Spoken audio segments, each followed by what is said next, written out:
कभी ये सोचा है कि ये जो इतना बड़ा ब्रह्मांड है, इसको असल में चला कौन रहा है? और अगर कोई है जो इसे चला रहा है, तो फिर हमारा यहाँ होने का मतलब क्या है? क्या मकसद है? आज ना हम इन्हीं गहरे सवालों के जवाब ढूंढेंगे, वो भी दो बहुत ही खास आयतों की मदद से। तो चलिए शुरू करते हैं। तो सबसे पहला और शायद सबसे बड़ा सवाल यही है, आखिरकार इस पूरी कायनात का, इस दुनिया का कंट्रोल है किसके हाथ में? ये वो सवाल है जिसने न जाने सदियों से कितने ही लोगों को उलझाया है।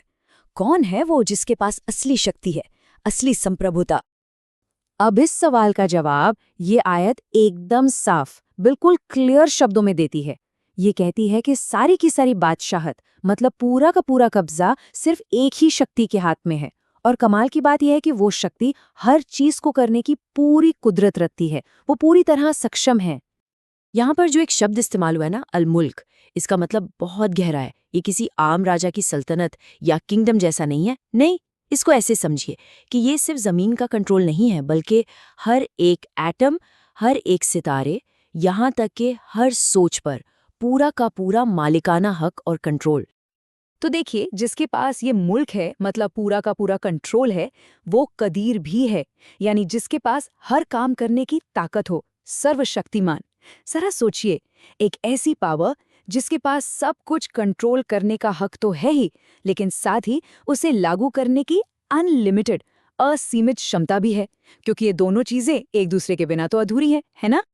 अच्छा, तो ये बात हमें सीधे अगले सवाल पर ले आती है। अगर सारी की सारी ताकत और कंट्रोल एक ही जगह, एक ही हस्ती के पास है, तो फिर बाकी सबका क्या? मतलब हमारा, इस पूरी दुनिया का मकसद क्या है? हमें फिर बनाया ही क्यों गया? और देखिए, अगली आयत ठीक इसी सवाल का जवाब देती है, बिल्कुल सीधे। ये बताती है कि मौत और जिंदगी, इन दोनों को एक बहुत खास मकसद से बनाया गया है, और वो मकसद है आजमाना। ये परखना कि हम में से कौन अपने कामों में सबसे बेहतर है। मतलब ये जो जिंदगी है ना, ये एक तरह का इम्तिहान है, एक टेस्ट है। तो इस आयत से हमें तीन बातें एकदम साफ साफ पता चलती हैं। पहली बात कि मौत और जिंदगी ये दोनों बनाई गई चीजें हैं। दूसरी कि इनको बनाने का काम क्या है, ये एक परीक्षा की तरह है, एक टेस्ट। और तीसरी, इस परीक्षा का मकसद क्या है, ये देखना कि कौन सबसे अच्छे, सबसे नेक काम करता है। लेकिन रुकिए, बात यहीं खत्म नहीं होती। इस आयत का जो आखिरी हिस्सा है ना, वो उस हस्ती के बारे में दो बहुत ही दिलचस्प बातें बताता है जो ये परीक्षा ले रही है। और ये बातें इस पूरे आइडिया को एक बिल्कुल नया एंगल देती हैं। और यहीं पर ना एक कमाल का बैलेंस, एक संतुलन सामने आता है। एक तरफ वो है अल अजीज, मतलब वो जबरदस्त शक्ति जिससे कोई बच नहीं सकता, जो इस इम्तिहान को लागू करने की पूरी ताकत रखता है।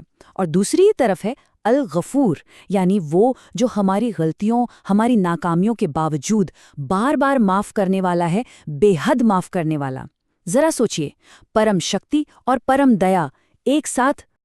तो चलिए एक बार जल्दी से देखते हैं कि हमने अब तक क्या समझा। पहली और सबसे जरूरी बात कि असली शक्ति और कंट्रोल सिर्फ और सिर्फ बनाने वाले के पास है। दूसरी बात, ये जो हमारी जिंदगी है, ये बेमतलब नहीं है, बल्कि ये अच्छे कामों का एक इम्तिहान है।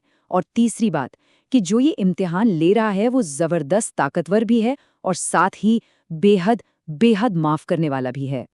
तो ये सारी बातें हमें एक आखिरी और शायद सबसे जरूरी सवाल पर लाकर खड़ा कर देती हैं। अगर ये जिंदगी वाकई अच्छे कामों का एक इम्तिहान है, तो फिर एक सुंदर कर्म, या जिसे आयत में कहा गया है सबसे अच्छा काम, उसका असल में मतलब क्या है, उसकी परिभाषा क्या है? ये एक ऐसा सवाल है जिस पर सोचने के लिए हम सबको रुकना चाहिए।